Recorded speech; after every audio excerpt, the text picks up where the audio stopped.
Exercice 1062. On a un triangle ABC qui est rectangle en A. D'accord? La distance AC est égale à 32 mètres. D'accord?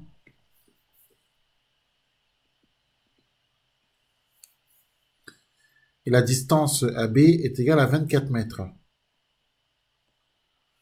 Alors moi, ma question, elle est toute simple. Comment calculer la distance BC?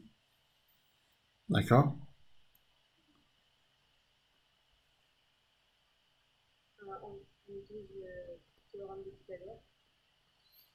Alors, on utilise le théorème de Pythagore, très bien. Alors comment est-ce qu'on... Quelle est la rédaction pour appliquer ici le théorème de Pythagore? Qu'est-ce qu'on écrit? Qu'est-ce qu'il faut dire?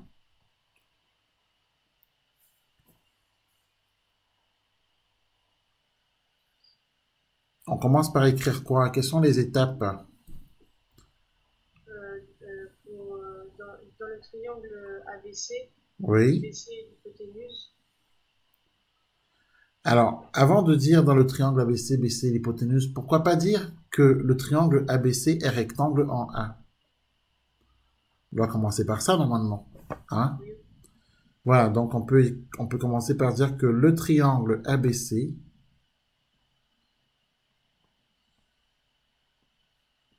est rectangle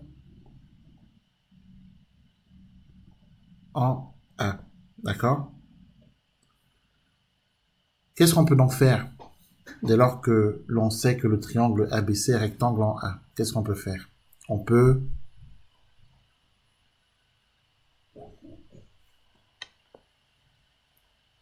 Qu'est-ce que ça entraîne le fait de savoir que le triangle ABC est rectangle en A? que BC est l'hypoténuse. Non, certainement pas. Ça n'entraîne pas ça. Le triangle ABC est rectangle en A. Donc, je peux faire quoi? Donc quoi? Quelle est la conséquence? Quelle est la suite? Donc, je peux appliquer la propriété de Pythagore. Non? Ah oui. C'est pas tout de suite, donc, BC est l'hypoténuse, non. C'est parce que le triangle ABC est rectangle en A que je peux lui appliquer la propriété de Pythagore. C'est ce que dit le cours, hein. Et après, par la suite, on dirait effectivement que BC est l'hypoténuse. Mais pour l'instant, c'est parce que le triangle est rectangle qu'on peut appliquer le théorème de Pythagore. Et ça, il faut le dire. Il faut qu'on puisse dire cet enchaînement-là. Donc, alors, le triangle ABC est rectangle en A. On peut donc lui appliquer la propriété de Pythagore. On peut lui appliquer la propriété de Pythagore parce qu'il est rectangle en A. Voilà, c'est ça la rédaction.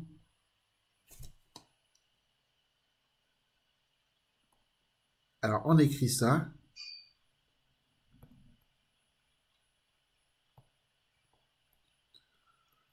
On peut donc lui appliquer le théorème de Pythagore.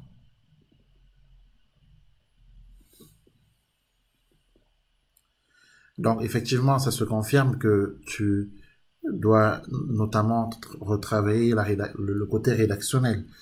Alors, du coup, quelle est la suite logique, hein? On a dit, comme première étape, on dit que le triangle est rectangle. Deuxièmement, on dit, voilà, comme il est rectangle, on peut lui appliquer le théorème de Pythagore. Alors, qu'est-ce qu'on fait maintenant en troisième lieu?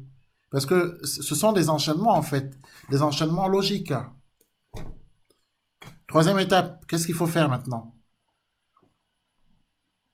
On sait que le triangle est rectangle en A, on sait qu'on peut lui appliquer le théorème de Pythagore. Qu'est-ce qu'on écrit après? Je t'écoute. Alors oui, tu peux éventuellement dire que euh, BC est l'hypoténuse. En effet, alors BC est l'hypoténuse, très bien. Alors, qu'est-ce qu'on peut écrire d'autre?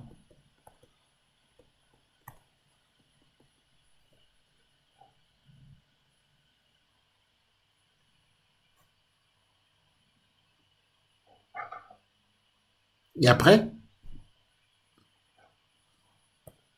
bah, puisqu'on a dit qu'on peut lui appliquer la propriété de Pythagore, bah, il faut bien qu'on puisse énoncer cette propriété, non? C'est quoi l'égalité de Pythagore? BC au carré égale... BC au carré égale Fort, je t'entends pas. Quand tu t'exprimes, il faut que tu puisses ouvrir la bouche, voilà, pour qu'on puisse t'entendre. Alors, oui, vas-y, je t'écoute. BC carré égale AB carré plus AC carré. Bah oui, bah oui, c'est ça la troisième étape. D'accord? Dans le triangle ABC est rectangle en A, on peut donc lui appliquer la propriété de Pythagore. BC étant l'hypoténuse, on a donc, voilà, tu vois ce que je veux dire? Hein? BC étant l'hypoténuse, virgule, on a donc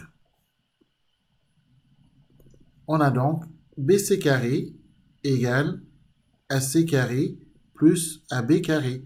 Voilà, et en effet, c'est la rédaction que tu dois vraiment travailler.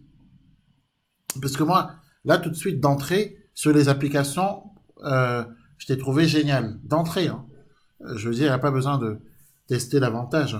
Sur les applications, je t'ai trouvé génial. Mais là, sur la rédaction, c'est vrai que tu montres quelques faiblesses, hein. Bon, mais c'est pas c'est pas dramatique, hein. Ça, c'est des points que ça, c'est pas dramatique. C'est des petits détails, mais des détails qui comptent. Dans tous les cas, ça se recadre. C'est pas c'est pas un gros problème en soi. Alors, si on revoit nos étapes, on a dit que le triangle ABC est rectangle en A. Première chose. Deuxième chose, puisqu'il est rectangle, on peut lui appliquer le théorème de Pythagore. Troisième chose, il faut qu'on puisse énoncer ce théorème. D'après le théorème de Pythagore, BC carré égale AC carré plus AB carré. Dernière chose, on passe à l'application numérique. Comme on connaît la distance AB et qu'on connaît la distance AC, on n'a plus qu'à les remplacer. Donc, on va avoir BC carré égale quoi? Égale 32 au carré plus 24 au carré. Tout à fait. Et là, on peut prendre sa calculatrice. 32 au carré. Alors, prends ta calculatrice et tu calcules. 32 au carré, c'est égal à 1024. D'accord?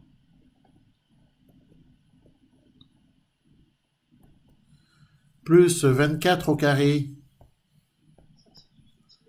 576. D'accord? Et 576 plus 1024, ça nous fait 1600. OK?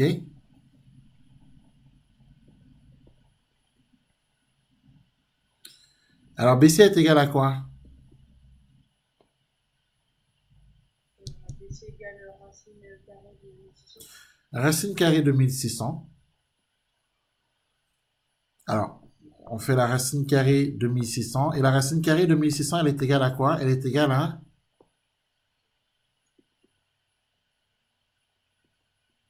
40. 40. Donc, résultat, 40 mètres, puisqu'on a un mètre depuis le départ, là. OK? Donc, voilà, tout est là. Hein. Si on récapitule, euh, dans un premier temps, on a dit que le triangle ABC est rectangle en A. Deuxième temps, on a dit que parce qu'il est rectangle en A, on peut donc lui appliquer le théorème de Pythagore.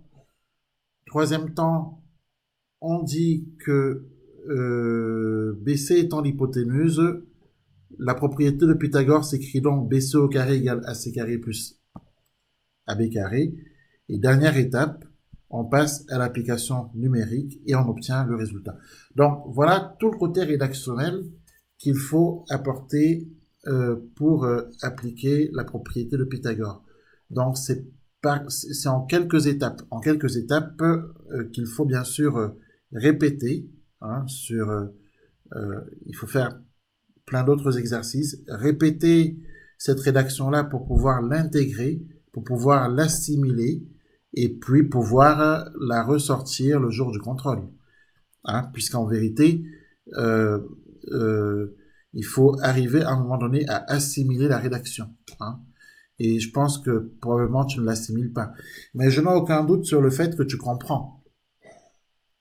Parce que moi, là, tout de suite, je n'ai pas vu de problème de compréhension, hein, qu'on soit bien d'accord. Voilà. Mais en revanche, effectivement, tu montres quelques faiblesses, en effet, sur la rédaction. Bon. Mais c'est pas non plus dramatique.